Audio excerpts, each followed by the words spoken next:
Mo ṣe dúpẹ́ lọ́wọ́ Ọlọ́run ni pé bí mo ṣe mọ GboahTv tó bá yẹ pé èèyàn tó ní ìgbéraga ni wọ́n ní mi ní mọ̀ wọ́n. Àwọn àti sísítà mi ní ẹgbẹ́.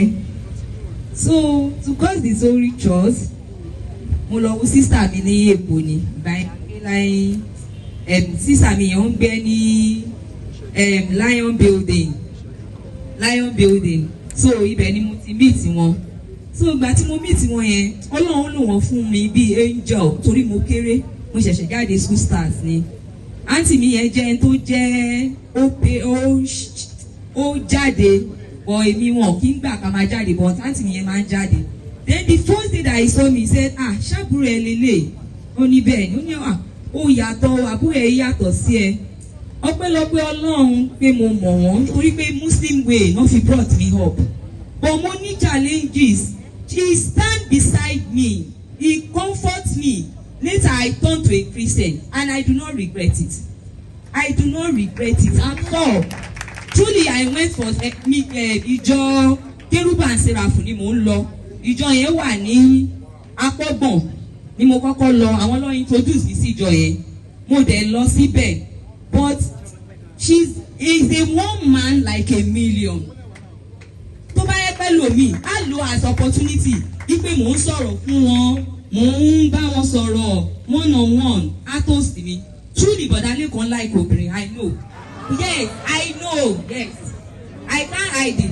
He like woman, but wọ́n ṣe like obìnrin. It's not all the woman. Tẹ́ bá rí pẹ̀lú wọn ló ń bá sùn àbí ló ń ṣe kínní. Yes, he like a woman. He will tell you. 1 minute. Ẹ ṣe ma. Ṣé ẹ ready láti lọ sí South Africa? Mo ní yes. Ẹni tó bá wa ṣe gbogbo ìwé yẹn gan wà ní báyìí. So wọ́n béèrè pé mélòó ni wá. Mo ní queen nìkan ló máa lọ. Ẹni tó bá win Miss Gbàgádà nìkan ló máa lọ. Èmi á dẹ̀ tẹ̀lé. Then media tó bá mi ṣiṣẹ́ mi ò sanwó fún. Mo fẹ́ fi compensate ẹ̀ ó já wa mẹ́ta.